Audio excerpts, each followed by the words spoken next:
Alright, what's going on, everybody? Smoky Mountain Knife Lover, back with another video today. And as you can see, we have another Spyderco on the channel. So this is a knife that, for some reason, I just hadn't came across and hadn't heard of. Pretty popular knife, pretty well-known Spyderco. It just never really hit my radar, but once it did, I was checking it out there and decided to go ahead and pick it up. And since I've got it, I've had it a week or so now. I'm a little behind on my videos. I've made a few modifications to it. So let's get right into it. As you can see, Bradley 2. Quick, there's a knife. This knife, pretty cool where it is the M4 blade still. It came sealed in this bag, so it was sealed on the other end here. It also came with a little silica gel pack, keep the moisture out, and this special card pretty much telling you this is a non-stainless steel, keep some oil on it, it'll rust. So nice of Spyderco to let you know about that. But let's get right into the knife here. As soon as I say that, I'm going to take it away. Because I have a cat, so I have cat hair on literally everything. Especially things I put oil on. She likes to get on my table and climb around. Anyways, let's check it out here.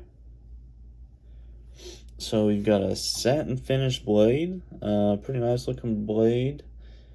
I like the shape. You got kind of a drop point going on up here. Back through the scales. Obviously these are aftermarket scales.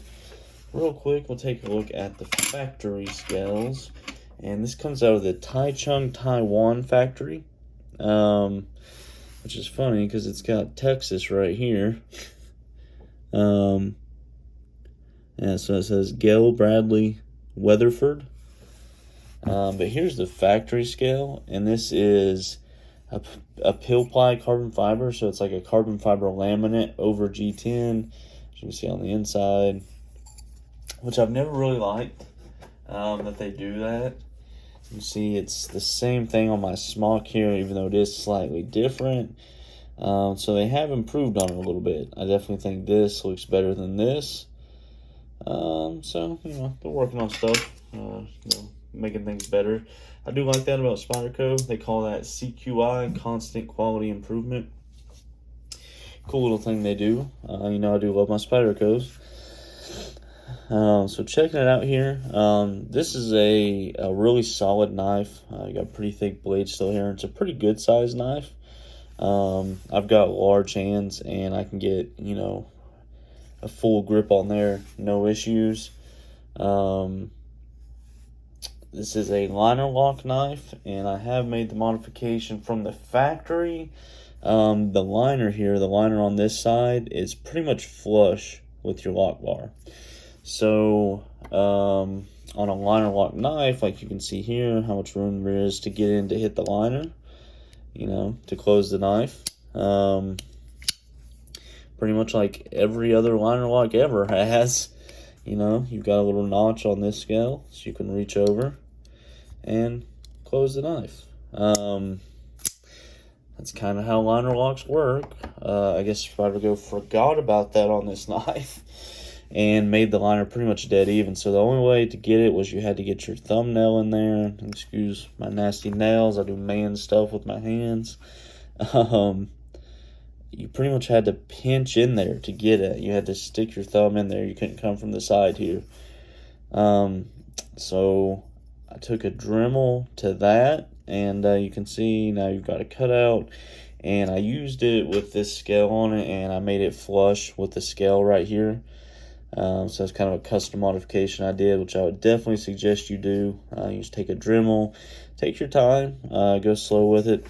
But so much better now that I've done that. That took this knife from like a 6 to like a 7.5 for me.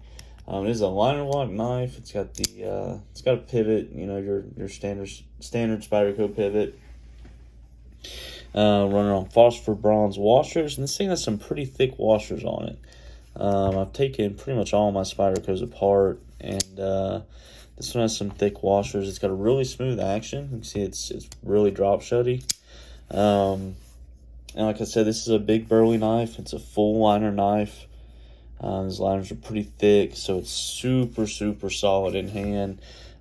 Zero blade play, and still got that nice drop shut action. One complaint I do have, besides the liner lock issue, which I fixed, is the detent on this knife. And I've seen enough reviews where I'm convinced this detent is how Spyderco wants it to be, and the way they want it to be is very light. So you can see, like there, I slapped it shut, and the detent really doesn't grab it, even though the blade's that close. You push a little bit and it grabs it. And when you flick it out too, use my pair of two as an example. Pair of two, please. Here it is. The detent on it, you can tell when the blade gets close here, snaps it in.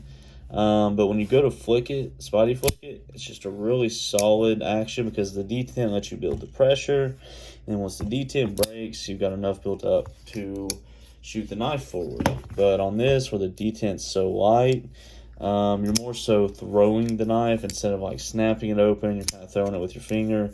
And just seeing me do it back to back, you probably can't tell a difference. But as I'm doing it, I can feel a very big difference. And I would prefer it be a little bit heavier. I tried to bend the lock bar there a little bit when I had it apart.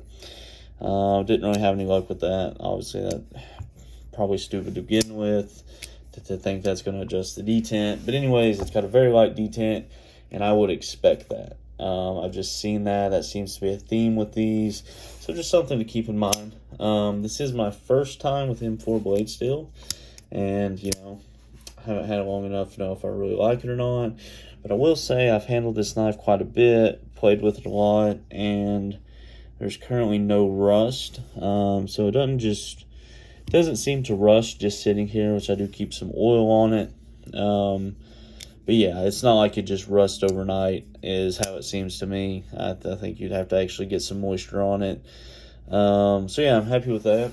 So let's get to one of the more obvious things, is the scales I have on this knife. So these are the Sharp Dress Knives marbled carbon fiber scales. It's my first set from Sharp Dress Knives, and I'm really liking them.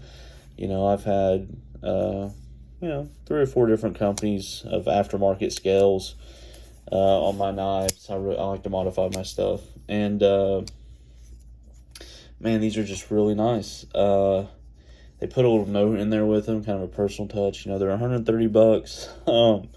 The knife was only $200, but that marbled carbon fiber is beautiful under the light, and it really makes this knife stand out now, I think. Pocket clip, I'm just running an extra clip I had. I think I'm going to order another MXG gear clip. This one's an MXG gear. I kind of like this style. That one's an MXG gear on this Yohimbo 2 right here. But yeah, overall, large knife. Let me do a quick size comparison. Got the 0562 carbon fiber. I'm going to put on one side of it. On the other side, I'm going to put the pair of 2. I put the bug out, but I've got it boxed up. I actually just sold my bug out. It was the carbon fiber S90V version because I am funding another grail. You can see the size comparison there. It's a large knife. A little bigger than both of these knives. And these are, pretty big knives. Pair 2 is a good size knife. Just get a lot of blade. As you can see there, your cutting edge. Definitely longer. It's a really good blade shape. As far as cutting, you've got a good amount of straight edge here, and then you've got some belly there, and then a good tip on it. So just a really good utility blade.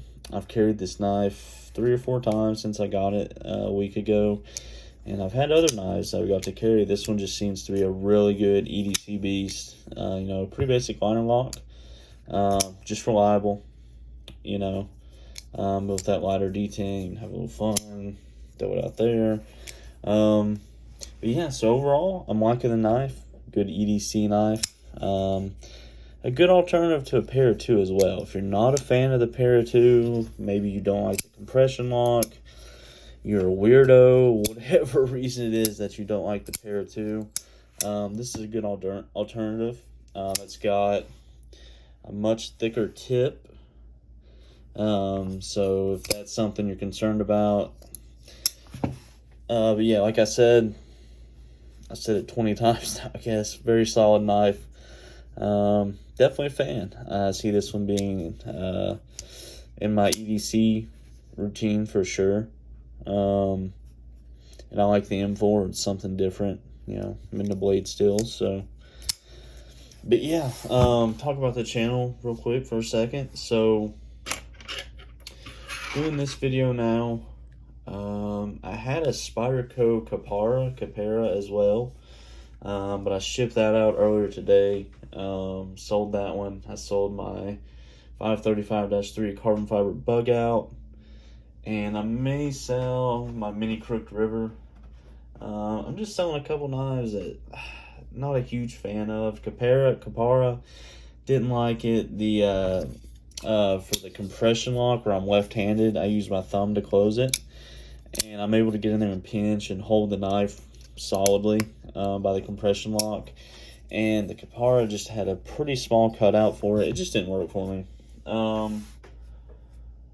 So I've got to review after this. I've got these two Chavez knives We got the Scapegoat Street and the, what's that one called? The Street Redención in Tonto. These are both M390. So I've got these two to review. I know I got two Chavezes at once. Kind of weird, but anyways.